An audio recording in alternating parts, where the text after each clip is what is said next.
Close your eyes and picture a fire truck. I bet it's big, I bet it's loud, and I bet it is bright, gleaming, heroically red. It's the color of stop signs, of warning, of emergency. It feels right.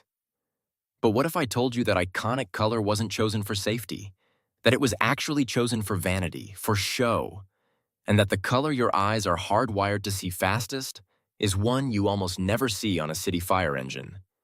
But there is one place where they figured this out decades ago, and they've been using it ever since: the airport. To understand why red became the default, we have to go back to a time before safety science, before even professional fire departments. In the 1800s, firefighting in big cities was a battle of volunteer companies. And the competition wasn't just over who could put out the fire first. It was a full-on rivalry for neighborhood pride, for glory, and for having the most magnificent gear. These weren't just tools, they were parade floats. Companies would spend fortunes on engraving, polished brass, and, you guessed it, paint. And the most expensive, eye-catching color you could get was a deep, rich red. Pigments like vermilion were costly, a status symbol that shouted, "We are the best." Pinstriped in gold leaf and gleaming under gaslight, a red engine wasn't just a piece of equipment, it was a statement. This was all about swagger. The color red became the unofficial uniform not because it was visible, but because it was valuable. And that tradition just stuck. For 100 years, nobody really thought to question it. Then science showed up to the party, a century late, and flipped the whole table over. See, your eyes are amazing, but they play favorites. Think of it like a radio dial. You can hear all the stations, but your radio is best at picking up one frequency with perfect clarity. For your eyes in daylight, that favorite station broadcasts at a wavelength of about 555 nanometers. And what color is that? It's not red. It's a sharp electric yellow-green. That means if you have two trucks, one red and one lime yellow, and they are both reflecting the exact same amount of physical light, your brain will perceive the lime yellow one as being significantly brighter. It's a built-in feature of your own personal hardware. Red simply isn't what your eyes are optimized to see. And the problem for red gets even worse when the sun starts to go down. As the light fades, your eyes switch over to a different system, kind of like engaging night vision mode. This is called the Purkinje shift, and it shifts your peak sensitivity away from yellow-green and more towards the blue-green end of the spectrum. In that low-light environment of dusk, a deep red object just visually sinks. It becomes one of the hardest colors to spot right when you need to see it most.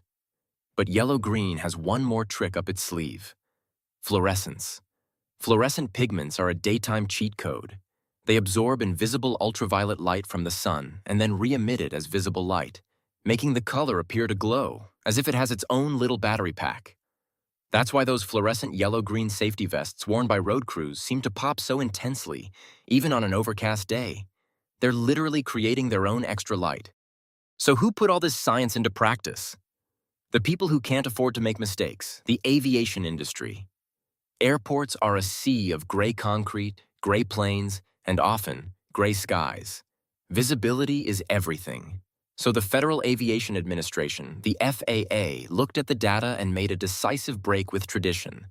They issued guidance specifying that aircraft rescue and firefighting vehicles, those monster trucks that respond to plane emergencies, should be painted a specific high-visibility color.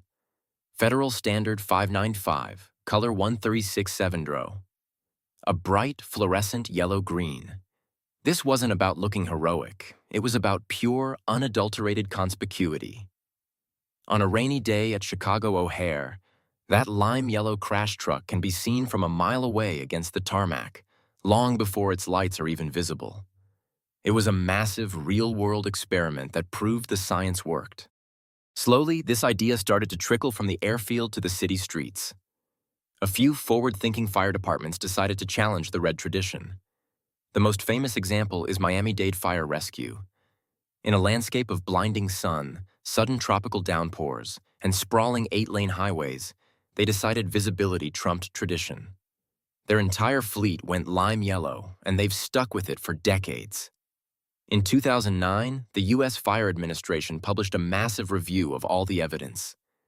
They concluded that yes, fluorescent colors like yellow-green significantly improve daytime visibility.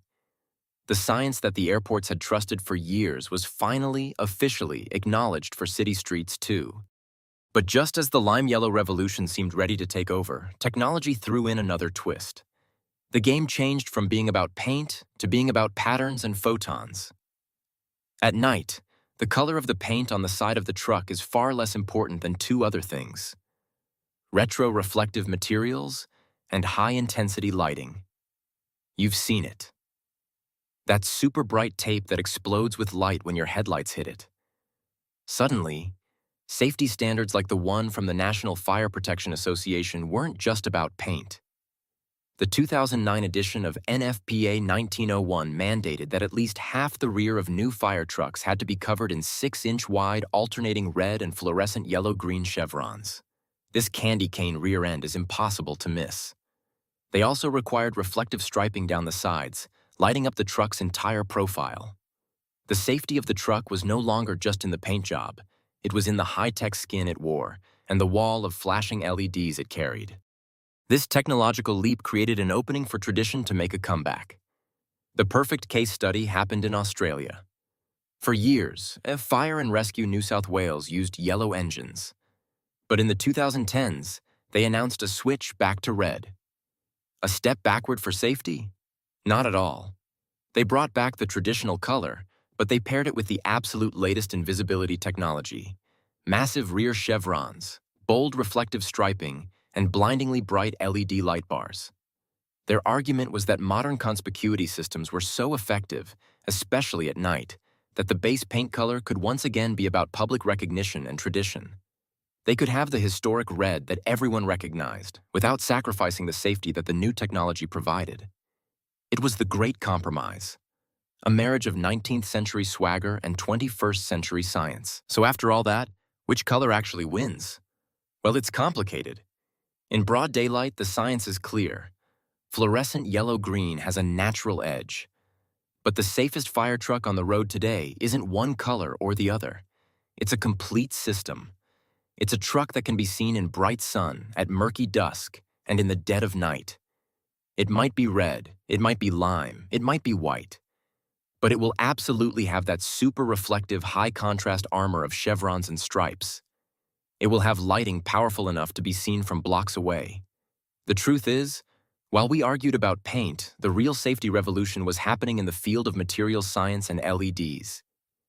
Today, the paint is for us. The patterns are for safety, or CO2. So the next time you see a big red fire truck, here's the fact you can share. That iconic color was chosen for prestige, not performance. Our eyes are actually tuned to see an electric yellow-green much more easily. And today, the most important safety feature isn't the paint on the doors, but the super bright reflective candy cane stripes on the back that light up like a Christmas tree in a car's headlights. The swagger is on the sides, but the science is on the back. If you like uncovering the hidden origins of the things you see every day, you are in exactly the right place. Hit that subscribe button because we've got a lot more stories to tell, from where the weekend came from to why we clink glasses before we drink. Thanks for watching, and we'll see you for the next one.